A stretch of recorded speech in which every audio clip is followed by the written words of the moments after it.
First Timothy chapter 2 verses 1 to 8. Sa chapter 1, 15 to 16,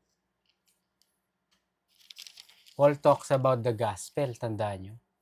Sabi niya, this is a faithful saying and worthy of all acceptation, that Christ Jesus came into the world to save sinners, of whom I am chief. Howbeit for this cause I obtained mercy, that in me first Jesus Christ might show forth all long suffering, for a pattern or example to them which should hereafter believe on Him to life everlasting. Sinasabi ni Paul dito, siya yung worst or chief of sinners. Despite what he has done, no? Killing Christian, putting them in prison, persecuting believers, pinatawad siya ni God. No? Sinasabi niya dito, especially sa verse 16, pwede din daw ma-experience. Pwede din daw mangyari to, yung kapatawaran, kahit sino ka pa, kung maniniwala ka. No? Intindihan nyo? You know, howbeit for this cause, I obtained mercy, that in me first, Jesus Christ might show forth all long suffering. For a pattern to them which should hereafter believe. Para daw dun sa maniniwala, may experience nyo din tong nangyari sa akin. Kahit gaano ako kasama. Naintindihan nyo? Tinatawad ako. That's the gospel. No? Ngayon, Diyan ngayon nagpipick up tong chapter 2, verse 1. Then, no, I exhort therefore that first of all, supplications, prayers, intercessions, and giving of thanks be made for all men. Sa totoo lang, pare-pareho to eh. Supplications, prayers, intercessions. Supplication, ang ibig sabihin nun, petition. Request to God for others. Supplication yun. Ano yung prayer? Communication with God, basically. Intercession. It's like supplication, pero more on pleading on behalf of others. Standing in the gap to request God's intervention. Mercy, asking God for blessing for others. Sabi, selfless form of prayer rooted in love. Basically, ang ano ko dito is requesting God to take over. Hindi nyo? Intercession. Requesting God to take over. Whereas, yung supplication, the difference is just a basic request. No? Kunyari, God, pakinggan mo naman yung prayer ni ganito. No? God, bless mo sila ganito. No? Yun yung supplication. Yung intercession is, God, kailangan ka na nito. Kailangan ka niya sa buhay, desperately. Please, help them. Naintindihan nyo? That's intercession. Intercessory prayer. Yung supplication type of prayer is, yung basic lang na, Lord, wag niyo pong pabayaan si Faye, no? Basic. Pero yung intercession, na solid, mas pleading nga, pleading on behalf of others. Para, ayun nga, request God to take over. Ano pa? Giving of thanks. No? Again, first of all, I exhort therefore that first of all, supplications, prayers, intercessions, and giving of thanks be made for all men. Giving of thanks be made for all. Pero yung giving of thanks, sabi, di ba? Kunyari sa 1 Thessalonians 5:18, in everything give thanks. Na? In everything give thanks. For this is the will of God in Christ Jesus concerning you. Pero lumang tugtugin na to. Sa Psalm pa lang, literally, tugtugin. Psalm 100, verse 4. Enter into his gates with thanksgiving, and into his courts with praise. Be thankful unto him and bless his name. Pasalamatan daw natin siya palagi. Psalm 105, verse 1. Oh, give thanks unto the Lord, call upon his name. Make known his deeds among the people. Ipagkalat daw natin yung ginawa niya. Naintindihan niyo? Pasalamatan natin siya at ipagkalat natin yung ginawa niya. Psalm 106, verse 1. Praise ye the Lord, O give thanks unto the Lord, for he is good, for his mercy endureth forever. Ulit-ulit yan. 1 Chronicles 16:8.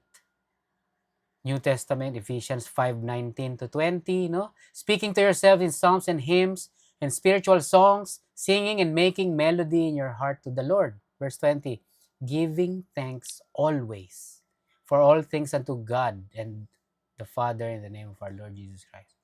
Giving thanks always for all things. Even what? All things? What about yung nangyari sa nadapa ako? All things. No? Minsan may data pa, may nangyari mo. Pero basta, my point is all things. No? Kasi sabi niya, all things work together for those who believe. Di ba? Pasalamatan siya palagi sa lahat. I came up with 10 reasons bakit tayo magkailangan thankful sa Kanya. 10 reasons. Number 1, because of His goodness. Matthew 5:45, no? That ye may be the children of your Father which is in heaven. For He make His sun, araw, to rise on the evil and on the good, and sends rain on the just and on the unjust. He's so good to everybody, kahit yung mga non-believer. He's so good. Naintindihan nyo? Yung mga non-believer, humihinga pa. Kahit they're unbelieving, kahit they're sinning, humihinga. Nakaka-experience ng love, nakaka-experience ng sun, rain, seasons, beautiful. Naintindihan nyo? That's how good God is. Ito yung tinatawag nila na common grace. No? The common grace is available for everybody. Naintindihan nyo? Believer or non-believer. He's so good. Diba? Number 2, because He saved us. No? He sent His Son, John 3:16, no? Whoever believes, eternal life. He saved us. He saved the believers. Romans 8:29. For whom He did foreknow, He also did predestinate to be conformed to the image of His Son, that He might be the firstborn among many brethren. Pinredestinate niya na ma-save yung mga believer. Naintindihan niyo? That's how good He is. Number 3, He takes care of us. Matthew 6, di ba? Pinapakain niya yung mga ibon, no? Sabi niya, kung yung ibon nga pinapakain ko, yung mga wild animals pinapakain. Kayo pa kaya? Akong bahala sa inyo. Naintindihan niyo? He takes care of us. Diba? Number 4, He causes things to work for our good. Yan, minention ko yung kanina. Romans 8:28. We know that all things work together for good to them that love God, to them who are the called according to His purpose. So this is talking to believers only. Na? All things work together for good to those who love Him, those who are called. Number 5, He will keep us in Him, saved until the end. Amazing, huh? Philippians 1:6. Being confident of this very thing, that He which had begun a good work in you will perform it until the day of Jesus Christ. If He has begun a work in you, a good work, He'll finish it until the day of Jesus Christ. Meaning, He's the author of our salvation, di ba? Siya ang nagpasimuno niya, tatapusin niya yan, no? Hindi yan pwedeng, nag-fail akong i-save to si ganito. Nag-fail ako. Naintindihan nyo? He is mighty to save, tandaan nyo. Number 6, He comforts us. John 14:16. And I will pray the Father, and He will give you another comforter, that He may abide with you forever. May comforter tayo, yung Holy Spirit. Di ba? Yung comfort niya na-experience natin. Kahit nakikita o na hindi nakikita. 7, He gives us peace. John 14:27, peace I live with you. My peace I give unto you. Not as the world giveth, but give I unto you. Let not your heart be troubled, neither let it be afraid. May peace tayo, di ba? Kahit nagkakagulo-gulo na yung mundo na, you know what? I'm at peace with God. Everything na dito sa mundo, temporary lang naman yun. Doesn't matter sa totoo lang. Naintindihan nyo? So we have peace. He will never leave us or forsake us. Hebrews 13:5. Let your conversation be without covetousness and be content with such things as ye have. For he has said, I will never leave you nor forsake you. Never. He's with us, in us. 9. He give to us whatever we ask in His name. Totoo to, di ba? Spiritually speaking, Lord, bigyan mo ako ng spiritual thing. I wanna be understanding. I wanna know how to give, love. Tuturuan ka niya. Hindi ito specifically, material things, no? Lord, bigyan mo ako ng, sports car, yung tagwa $100,000. So, hindi ganito yun, no? Although, pag may hiningi kang physical na kailangan mo naman, no? Kunyari, Lord, kailangan ko ng may pambaya. You can give that, no? Pero yung lintik na fleshly, Lord, gusto ko ng asawa, gusto ko supermodel, gusto ko yung si ganito. Specifically, kalokohan yun. Naintindihan nyo? He's not a genie. Naintindihan nyo? Last one. He guides our ways. Now, we have a guide. Psalm 32:8. I will instruct you and teach you in the way which you shall go. I will guide you with my eye. Ano ibig sabihin nung I will guide you with He will guide you with His eyes? Ibig sabihin, pinapanood niya tayo palagi. And then when pag tinignan natin siya, sasabihin niya, wag dyan, dun. Naintindihan nyo? Kunyari, may gustong puntahan, no? Binabantayan mo sa malayo. Tapos titingin siya sa'yo.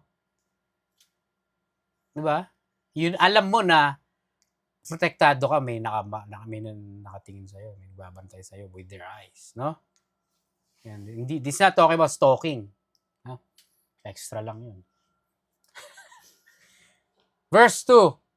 For kings and for all that are in authority, that we may lead a quiet and peaceable life in all godliness and honesty. Connected sa verse 1 to. Ipagdasal daw natin yung all men, especially for kings. Sa panahon natin, wala nang literal na hari, no? Sino hari ng Upland? Siguro may hari ng gym. Siguro tayong dalawa. For all that are in authority, pati authority. Diba? Ano ibig sabihin nun? Yung mga leaders ng bansa nyo, leaders ng city nyo. Bakit? Bakit kaya? Grabe. Sa totoo lang, parang sinasabi, pagdasal nyo rin yung presidente nyo. Kahit gaano sila kasama. O kahit anong state na nangyayari sa buhay nila. Pero sa panahon nila, around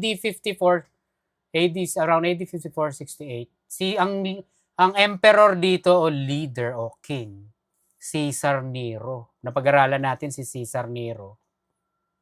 Pine-persecute niya yung mga Christian. Tandaan niyo yung context kay Peter na sinasabing pag may tribulation nangyayari sa buhay niyo, okay lang yan. Rejoice. Rejoice. Kasi bakit panay yung mention ng trials, tribulation? Kasi they're going through the persecution in their times in Nero's ruling.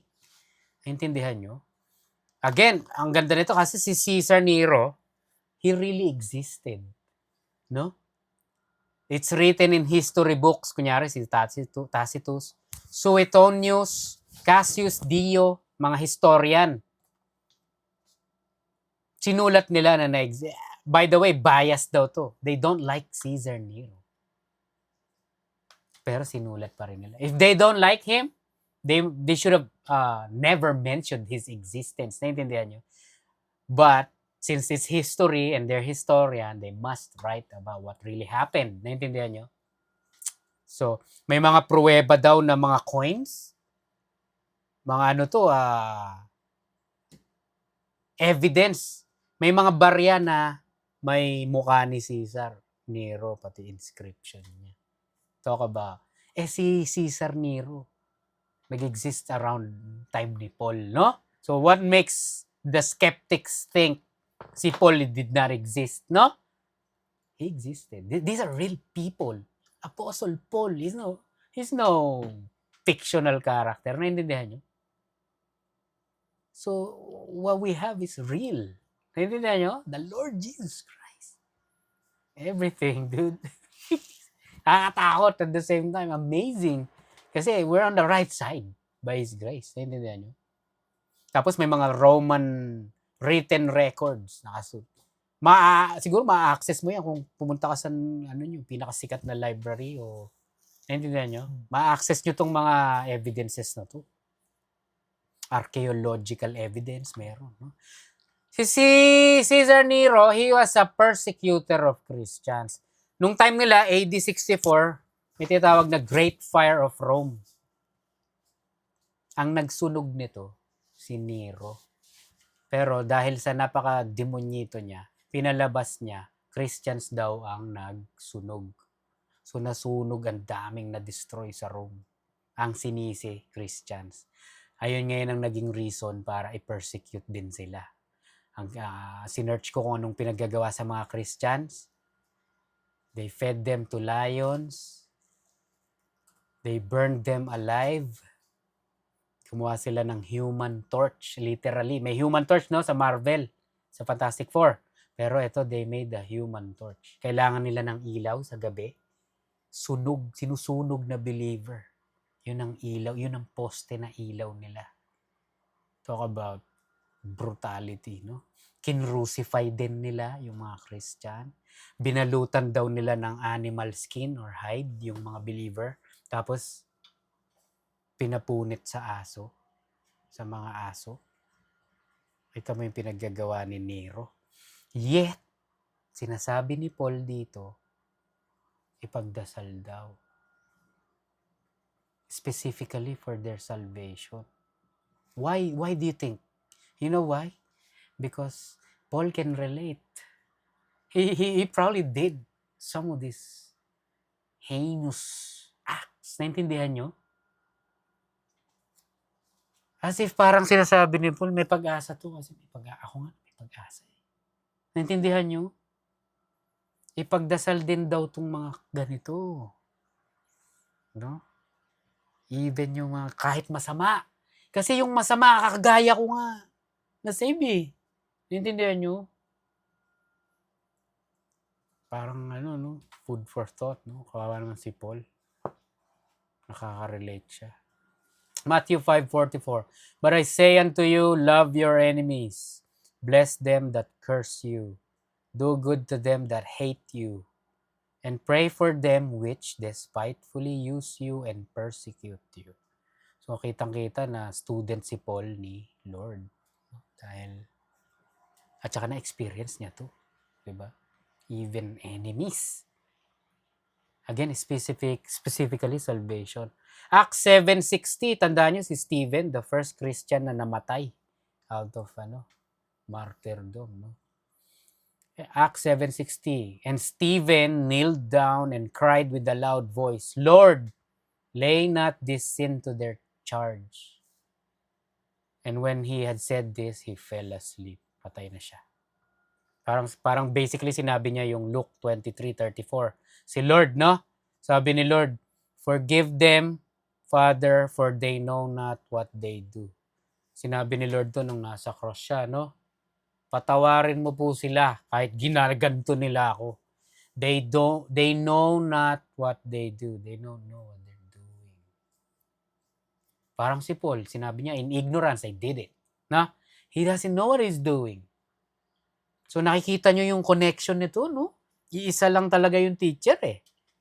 And the experience and the living out of this. Kitang-kita. Itinuro, ginawa ni Paul, no? Hindi lang ginawa ni Paul, na-experience ni Paul. Everything, amazing. So, isa sa goal natin is maging ganito yung puso natin. Na kahit kaaway natin, kahit yung mga nagpe-persecute sa atin, masabi natin, Lord, patawarin mo po sila. Hindi nila alam ginagawa nila. No? Ano yun? Highest goal. No? Pero basically, ang cherry on top ng prayer natin, no? God's, your will be done. No? God, your will be done. Although, para sa atin, admittedly, do I pray for this? Admittedly, no. No? But we are told to do this. Bakit? No? Verse 3. For this is good and acceptable in the sight of God, our Savior. This is good daw na na ganun, no? So kung hindi tayo ganun, gaya ng sinabi ko, I admit, I don't do this. I gotta do this. Na kahit yung mga i-mention ko sila, no? Kasi it's good. It's showing the heart of your Savior, no? Parang yung sa Luke 23, parang si Stephen, no? One heart. Huh? One spirit kasi. Naintindihan nyo? It's only right na ganun din dapat tayo. Verse 4. For who will have all men to be saved and to come unto the knowledge of the truth. Sa totoo, no? Gusto ni ang plan talaga, no? Generally speaking, God wants all men to be saved. No? Ezekiel 18:32. For I have no pleasure in the death of him that dies, says the Lord God. Wherefore turn yourselves and live. I have no pleasure in the death. You think, alam mo yun?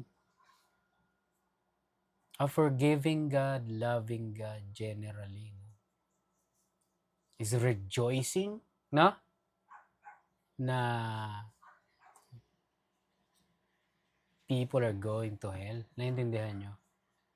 Kaya ngayon may titawag yung long suffering niya, no? Dahil, although sinabi dito, He wills or He desires to have all men to be saved, this is not the case. No? Pero gusto niya yun. John 3:17, for God sent not His Son into the world to condemn the world, but that the world through the Lord might be saved. Yun ang intended plan na ma-save through the Lord, no? Kaso hindi yun ang case. Does this mean all can get saved? No. Kunyari 2 Thessalonians chapter 2, 9-12. Even him whose coming is after the working of Satan with all power and signs and lying wonders, and with all deceivableness of unrighteousness in them that perish, because they receive not the love of the truth. So may mga tao na they don't receive the love of the truth. They don't love the truth, that they might be saved. Verse 11, and for this cause God shall send them strong delusion, that they should believe a lie. So ano to? Si God ang nag-send ng strong delusion para maniwala sila sa lie? Hindi. Basically, this means God honored their desire. They desire to reject Him, to deny Him. Naintindihan nyo? You know what? Ayaw nyo ako. Okay.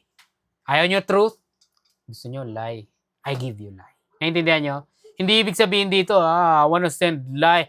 I want to send him the spirit of strong delusion para mas mapunta siya sa hell. Hindi ganun. Dahil ginusto nyo no? Tandaan nyo, sinabi ko yata sa inyo, si God, mag-ingat tayo dahil binibigay niya yung hilig natin. Gusto nyo ako? You can have me. You can have all of me. No? In abundance. Ayaw nyo ako? Are you sure? Okay. Ayaw nyo truth? You're gonna get lies. Verse 12. That they all might be damned in hell, who believed not the truth, but had pleasure in unrighteousness. Naintindihan nyo? Ayaw nyo, ayan, you guys gonna be damned. Ayaw nyo heaven, you guys gonna be in hell. Ayaw nyo eternal life, you're gonna have eternal damnation. Naintindihan nyo? Come on. Diba? Hindi dito si God sinasabi na, I'll send you to hell, I'll send you strong delusion. So you can believe lies. Hindi, no? You have chosen lie in the first place. Naintindihan nyo? For example, Romans 1, no? God gave some up, no? He gave them up. Bakit? Dininay nila yung existence niya, no? The evidence is here, the creation. Kayo, you chose to deny Him. So God gave you up. Naintindihan nyo? Romans 1. So hindi lahat saved, no? May mga tao na they will choose not God. They will choose anything but God. No? Verse 5. For there is one God and one mediator between God and men, the man Christ Jesus. Dito mo makikita yung exclusivity ng Christianity, no? This is an absolute statement na there is only one mediator. Wala yung mga Catholic na may co-redemptrix daw, may co-mediator daw. Ang tawag nila yon. Si Pope John Paul II, sabi niya, Mary in Catholicism is co-redemptrix. It is her title to describe Mary's unique subordinate role in humanity's redemption, specifically her free consent to bring the Savior into the world and share in His suffering. So sinasabi ng Catholic, this is before Pope John Paul II, si Mary daw is co-mediator. Pero dito sa chapter 2 verse 5, rejected. There's only one mediator between God and men, the man Christ Jesus. Ayan pa, unang sabi pa lang, there is one God. Ano ibig sabihin nun? There is one God. It means there's only one true God, one creator to whom we are accountable to, no? To all men must answer to. Isa lang. One mediator. Acts 4:12, tandaan nyo? Neither is there salvation in any other. Walang salvation ka makukuha kay ganito, kay Muhammad, kay Allah nyo, Allah. Wala. There's no salvation in any other. For there is none other name under heaven given among men whereby we must be saved. There's only one name given. Mahalaga yung pangalan, pinag-aralan natin. Walang Mary, wala nang prayer walang way. John 14:6, no? I am the way, the truth, and the life. No man comes to the Father but through me. Dadaan kayo sa akin. Kung gusto nyo pumunta sa Father, gusto nyo access, ako lang. One mediator, no? Nagpipreach na naman si Paul ng gospel dito, no? Strictly, exclusively. Verse 6, that man Christ Jesus, who gave Himself a ransom for all. Ayan na naman si for all. He gave Himself a ransom for all to be testified in due time. All human beings, ibig sabihin, have a sure way of getting saved. Kasi all are commanded to believe. Diba? That salvation is for all. Pwede na. Possible. Naintindihan nyo? Ito yung ibig sabihin nito. Possible. Mark 10:45. For even the Son of Man came not to be ministered unto, but to minister and to give His life a ransom. Ito nga yung nagbablock nitong all, Mark 10:45. Sabi dito, and give His life a ransom for all. Hindi sinabi yun. Ayan. And to give His life a ransom for many. Iba yung all at saka many. No? Hindi all. No? Second part, to be testified in due time. Ano ibig sabihin nun? The proper time.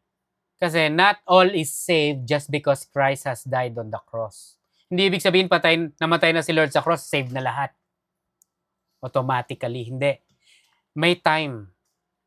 Hindi man natin alam yung specific time na na-save tayo, but biblically, it's called here na in to be testified in due time. When the gospel is heard by a person, he can believe and get saved.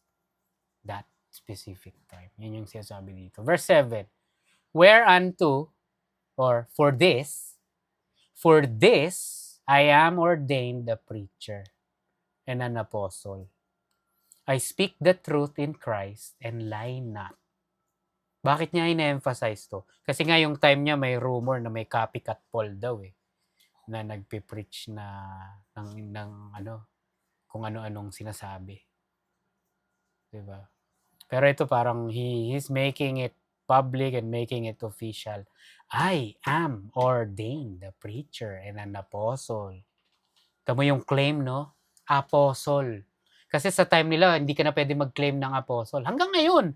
Although, yung mga taong kakapal ng mukha ngayon, apostle daw sila. No? Hindi. Kasi tandaan nyo, pag apostle, ibig sabihin, first hand, na nakasama mo si Lord. May mga nakakasama natin siya, the unseen, no? He's in us. Pero hindi natin pwede sabihin, I'm Apostle Louis. Call me that. Address me as an apostle. Hindi pwede yun, no? Sila, na nila yun, na nangyari sa kanila. So, para i-counter yung mga counterfeit na Paul, no? I speak the truth in Christ and I lie not.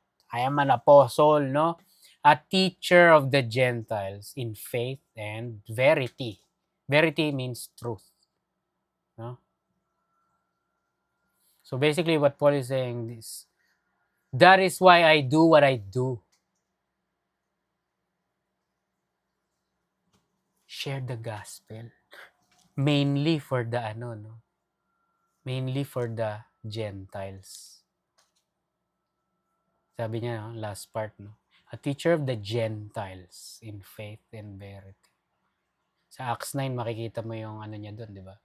Yung pag-ordain, he got ordained in Acts 9, no? Binulag siya, tandaan nyo. Tapos nilagay na siya sa posisyon. Ginawa na siyang believer. From Saul, naging Paul yung pangalan niya. Iniba na. He's a new man, no? Tandaan nyo, Psalm 105 verse 1, no? Oh, give thanks unto the Lord, call upon His name, make known His deeds among the people. That's what Paul is doing. He's making the deeds or the acts of what God did. He's making it known. No? Ayun, no? No? Pinatawad ako nito ni God, no? He died to be ransom for all. No? He's making it known. Psalm 105 verse 1. Especially for the Gentiles. Kasi si Lord and the apostles, mainly the Jews, no?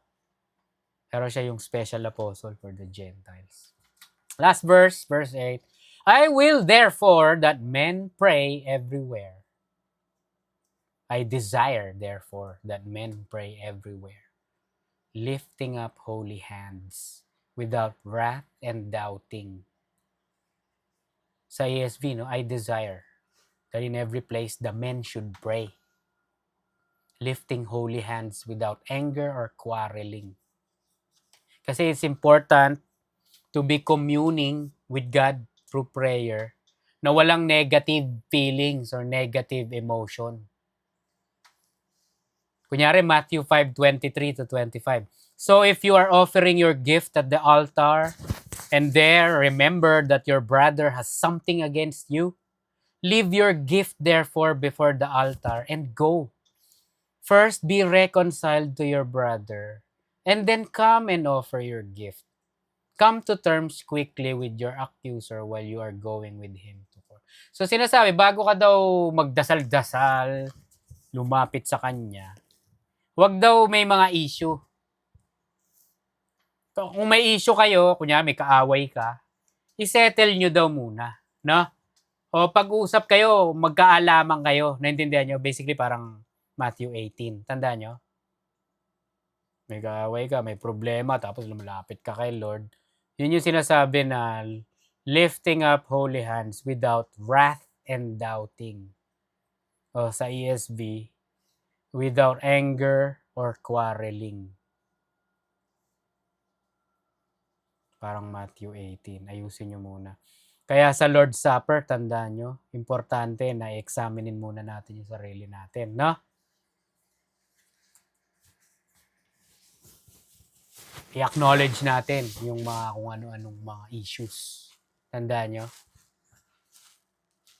Same thing sa prayer, hindi lang sa Lord's Supper.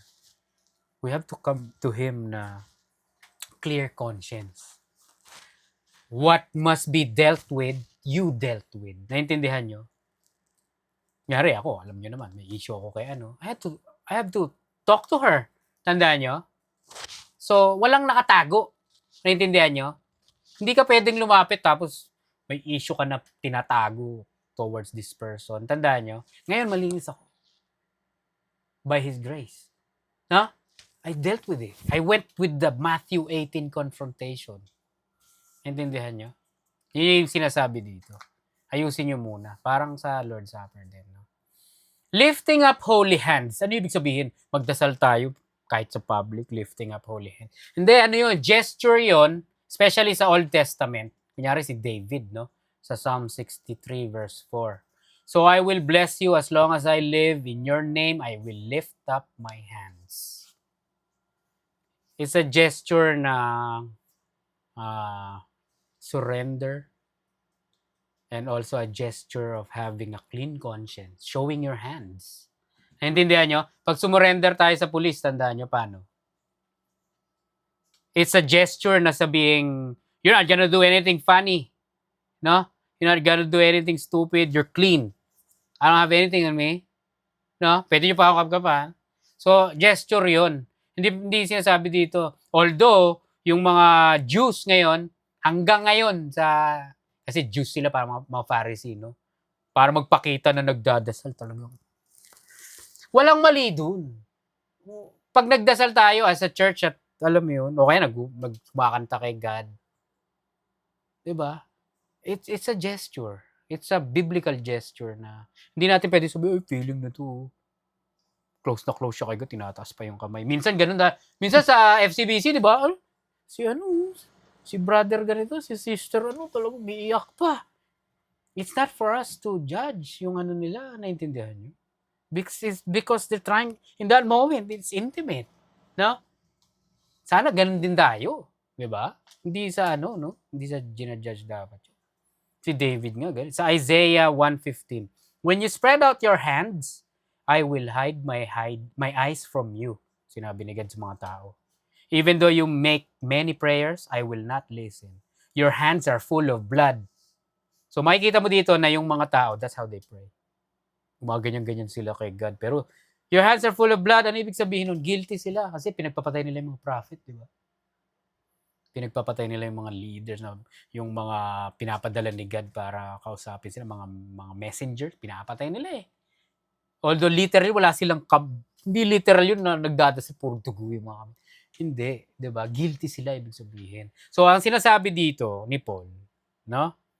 In like manner, I desire that men pray. When men pray, their hands are clean, conscience are clean, every issues are dealt with, clear conscience, naiintindihan nyo.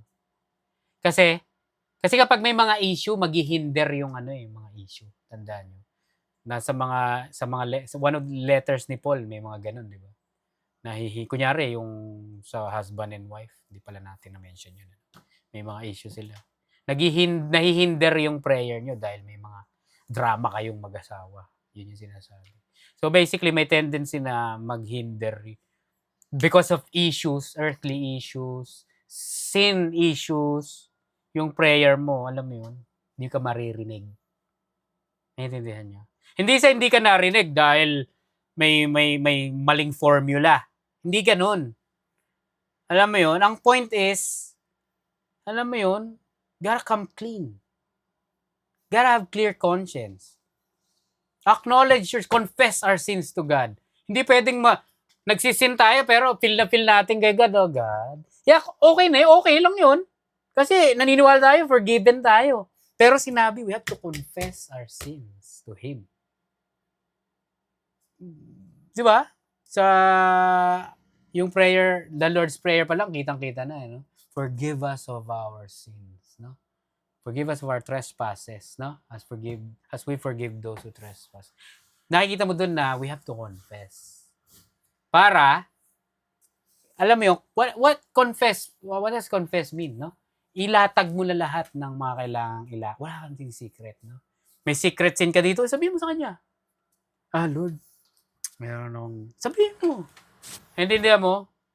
God loves closure. Naintindihan niyo? So, Lord willing, continue tayo next verses.